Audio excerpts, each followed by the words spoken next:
Bonjour, bonjour, mon frère, salam, wa alaikum salam rahmatullahi ta'ala wa barakatuh, cher frère Ahmed Savané depuis Prime Abord. Alors, mesdames et messieurs, nous sommes à un an des échéances électorales en Côte d'Ivoire, mais depuis très longtemps, on nous parle de dialogue politique en Côte d'Ivoire. Depuis sous la primature d'Amadou Gon Coulibaly, paix à son âme, on a continué ce même dialogue avec le Premier ministre Ahmed Bakayoko, paix à son âme, avec le Premier ministre Patrick Achi, et maintenant avec le Premier ministre Begrou Mambi. Ça fait 4 premiers ministres qui se sont succédés. Et sous tous ces 4 premiers ministres-là, on nous parle de dialogue politique. Depuis 2017. Bon, maintenant là-haut, de 2017, en passant par 2020 jusqu'à aujourd'hui, c'est sur quoi on fait réellement ce dialogue? C'est sur quoi? C'est sur quoi on fait ce dialogue?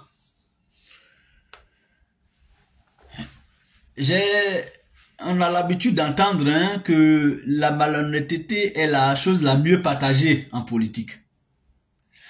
Mais on n'a même pas besoin de le dire. Ça saute, on le voit, on le sait. Tout le monde voit. Chers frères, 2025 est un autre tournant décisif. Parce que tous les jours, à toutes les échéances électorales, en tout cas présidentielles, on dit tournant décisif. Tournant décisif.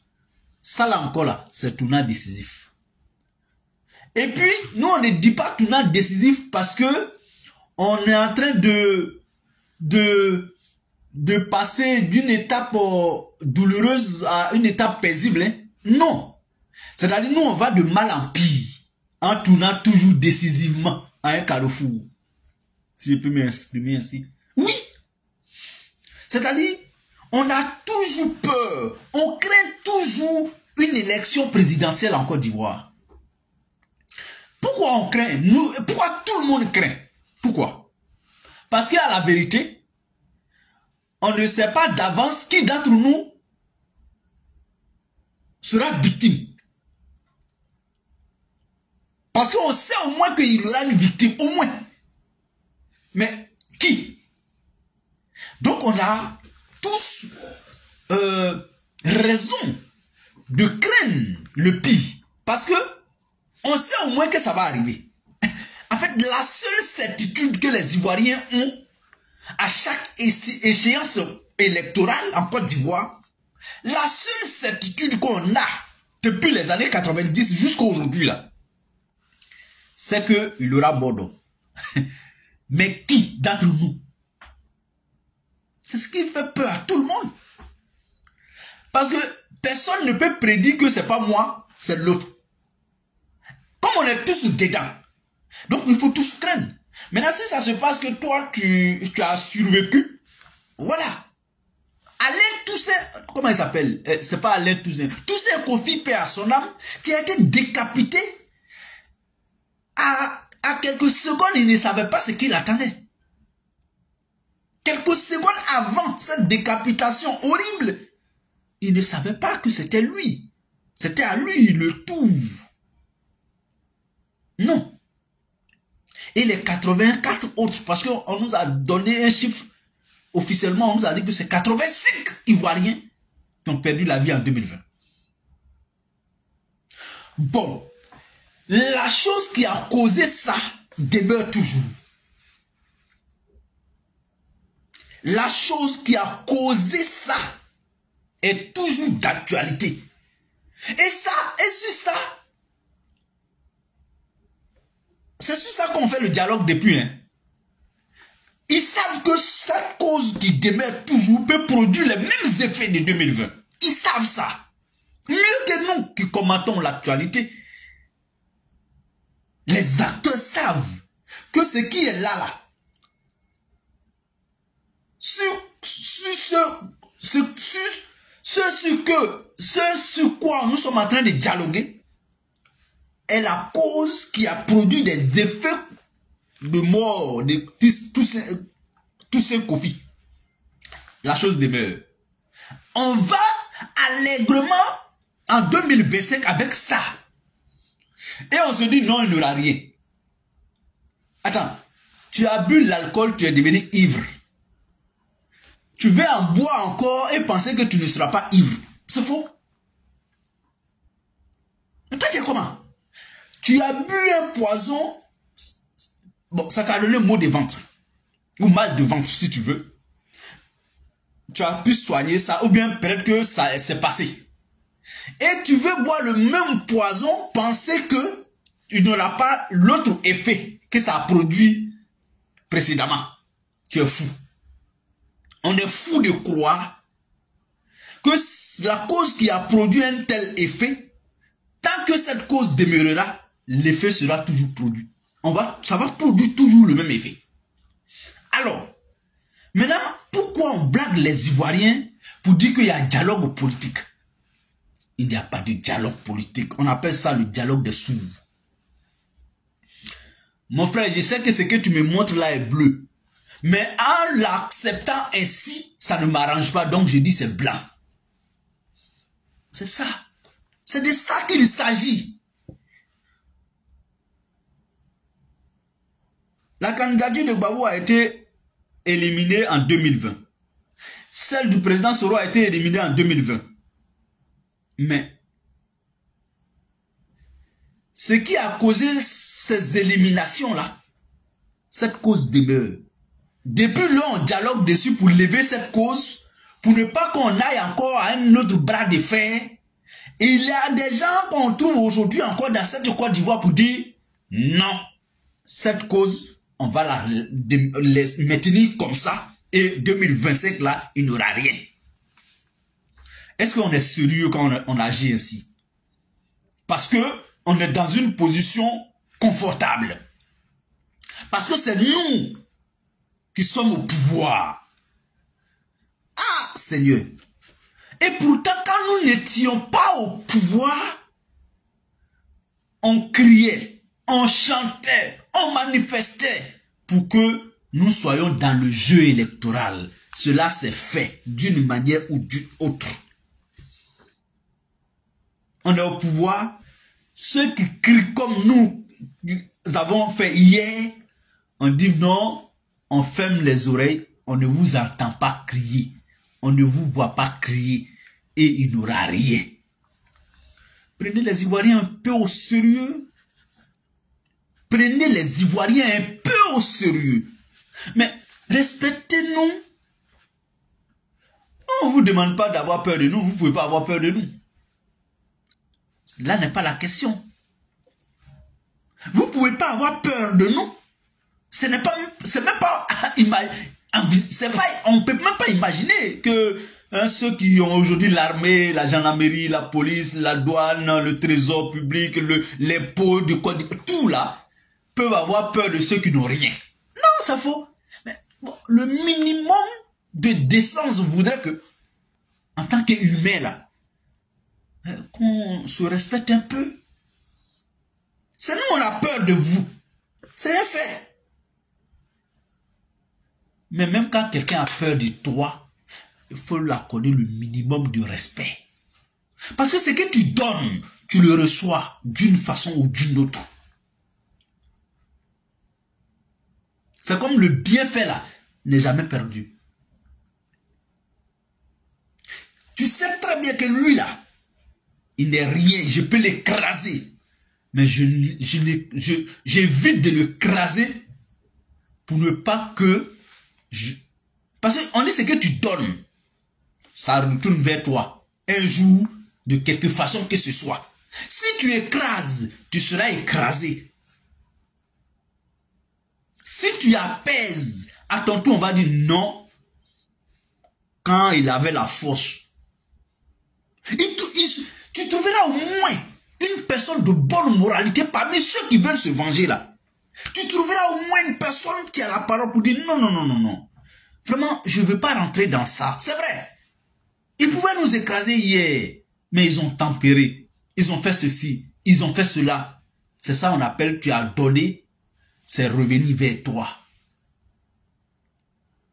On vous dit ça aujourd'hui. Bon, c'est vrai aussi quand tu es dans l'opposition, tu donnes bon conseil. Ça aussi, c'est vrai.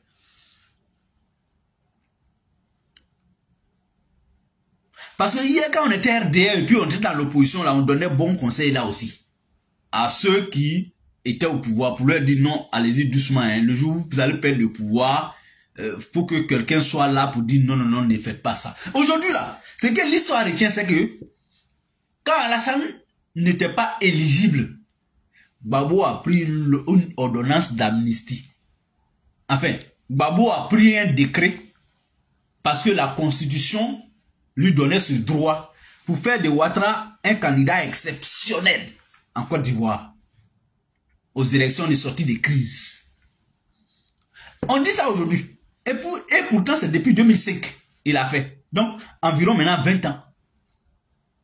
Mais l'histoire retient ça. Et c'est au tour de Alassane de retourner ça au président Gbagbo Laurent.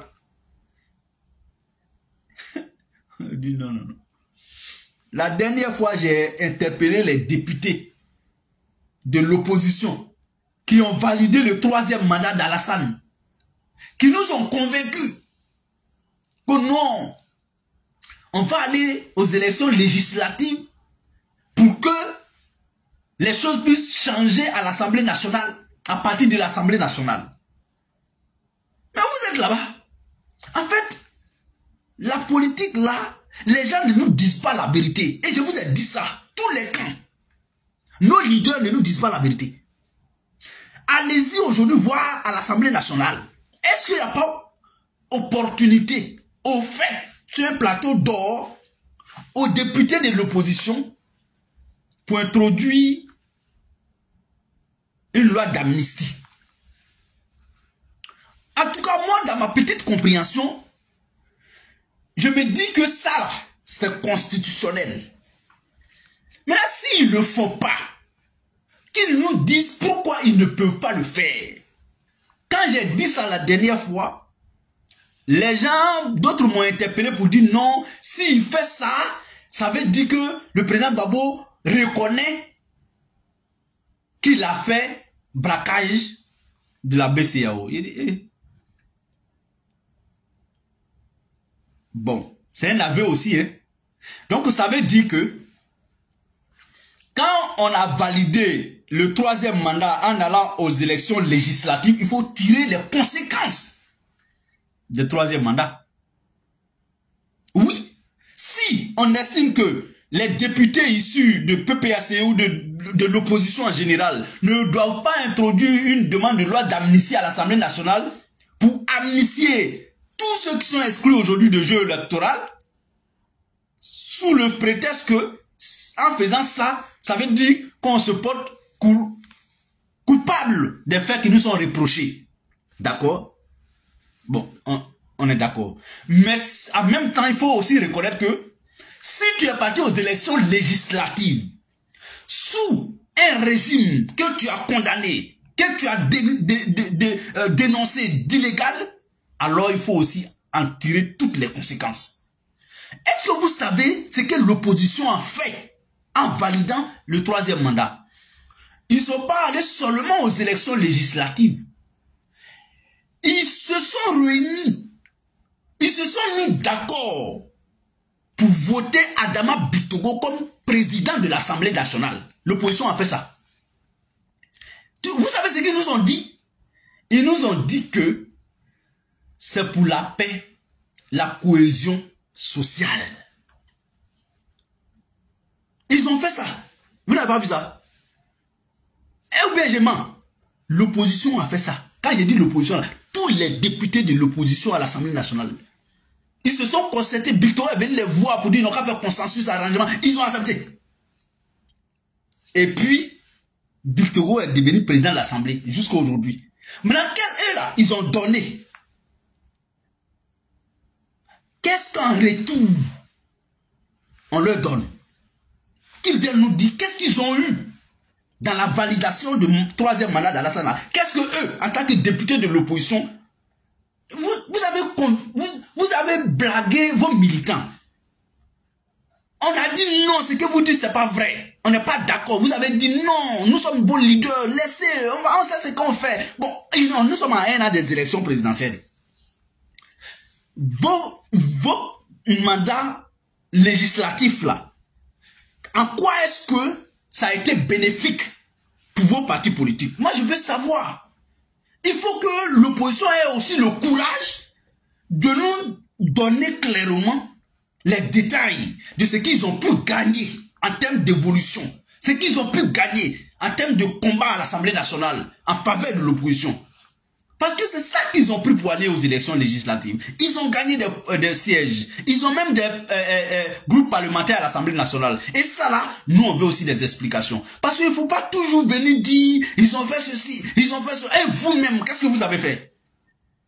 Sois salué, Habib Touré, depuis ta position. Honoré Balzac, le Coro Lacoste. Comment tu vas, cher frère? Cher aîné, sois salué depuis ta position. Donc, vraiment... j'ai dit, je continue de croire que à un moment donné, regardons-nous et puis qu'on se dise un minimum de vérité, qu'on soit, je vais dire, cohérent envers nous-mêmes. Moi, je ne souhaite pas qu'en 2025, cela appelle le peuple aller se donner aux balles assassines d'Alassane Ouattara. Je ne veux pas, je ne souhaite pas et je ne rentrerai pas dans ça. Ce qu'ils nous ont fait en 2020, là, en 2025, n'acceptons pas. Quand ils vont finir de faire ça et puis on va couper vos têtes là, ils vont aller valider encore la candidature de Alassane, le mandat, 4e mandat d'Alassane à travers les élections législatives. Ils nous disent toujours, non, la politique de la chaise vide ne paye pas. Bon, vous êtes parti remplir cette chaise vide là maintenant. Qu'est-ce que ça vous a donné? Parce que posons les vraies questions à ceux qui nous ont dit que la politique de la chaise vide ne paye pas. Posons-leur la question aujourd'hui. Bon, vous nous avez dit ça. Que en n'allant pas aux élections législatives est synonyme de la politique de la chaise vide et qui ne paye pas. En allant est la politique de la chaise remplie qui paye. Ok, vous êtes parti. Donc vous avez rempli la chaise. Maintenant, qu'est-ce que ça a donné comme gain? Parce que vous dites que ça paye. Posons-nous la véritable question. Posons la question à ceux qui ont validé ce 3e mandat en nous convainquant, en nous disant il faut aller, c'est ça qui va payer. Vous êtes parti maintenant. Est-ce que ça a payé? Si oui, dites-nous ce que vous avez récolté. Maintenant, si on ne pose pas ces questions à nos leaders, bon, c'est que nous-mêmes là, on n'est pas honnête envers nous-mêmes d'abord. Faut pas qu'on rejette tout. Ouattara a fait la politique avec eux. Et nous ont dit que en allant, c'est la politique qu'ils sont en train de faire avec Ouattara. Ils sont allés même unanimement voter Big Togo à l'Assemblée nationale, au détriment du candidat de l'opposition à la tête de l'Assemblée nationale. Que oui, c'est ça qui va payer. Bon, nous sommes à un an des élections présidentielles. Le fruit que vous avez pu récolter de ça là, moi je veux voir. Faites des conférences de presse, dites-nous qu'est-ce que vous avez pu gagner avec Alassane Ouattara. Voilà, donc en tout cas, ça là, moi je ne serai pas tendre avec l'opposition ivoirienne. Oui, surtout nos députés qui sont là-bas là. Moi je veux voir, pourquoi on ne demande pas une loi d'amnistie? S'il y a quelque chose qui cloche, moi je veux savoir, tant que je ne sais pas là, je vais toujours poser cette question. Mesdames et messieurs, chers amis, en tout cas, c'est la première journée de cette semaine flamboyante, fructueuse. Je vous souhaite à chacun, je nous souhaite à chacun très très bonne journée, très très bonne semaine. On se retrouvera demain avec le même plaisir, avec le même sourire. Portez-vous bien, au revoir et à très bientôt. Merci.